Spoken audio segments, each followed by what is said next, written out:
السلام عليكم ورحمة الله وبركاته again. maanta waxaynu ka hadlaynaa wada hadallada u dhaxeeya Soomaaliya iyo Somaliland. Aniga sidee u arkaa? Aniga waxa u arkaa wada hadallo sidooda banaanba aanan xalaal ahaynba oo xaraana. Waxa uu arkaa laba qabiil oo wada hadlaya una tashtay in Soomaaliya ay limboga ku jirto forever.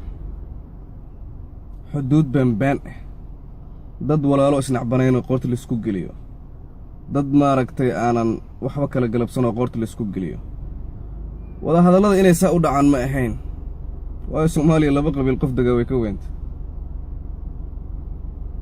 Soomaaliya Muqdisho waxaa la haboon inay wada hadalka keento miiska wada hadalka keento Jubbaland,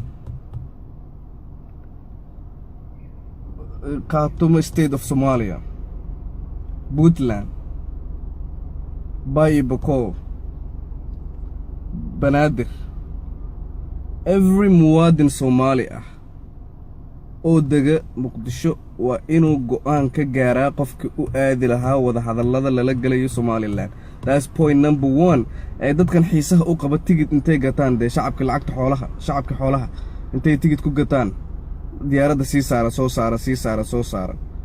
But if you want to do that, why for God's sake are you representing Somali people? tigidkaada waaba lagu gadiyay. maxaa dadka Soomaaliyeed u lugayn tigid kor iyo hoos wad bixili oo dawladda ku jirtaa. That's point number 1. iyo hotel 5 star oo la saxo. hotel 5 star la saxanay Soomaaliya ka dhis. kan xiisaha u qabtid uu ka guuri markaa.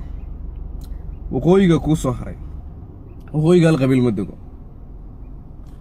miiska wada hadallada u dhaxeeya Soomaaliya iyo Somaliland waa in la keeno 1 dhulbahante, 2 warsangeli, 3 Samaroon, 4 Ciise, 5 Gabooye, 6 inta qabaa'il ee degta Somaliland.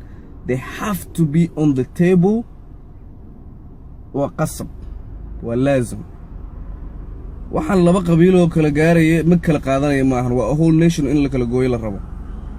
waxaa ugu baaqi lahaa dawladda Soomaaliya wada hadallada inay ka dhigto transparency. wax muuqdo loo jeedo qof allaale iyo qofkii ku shaqalan ay ka qayb gali karo.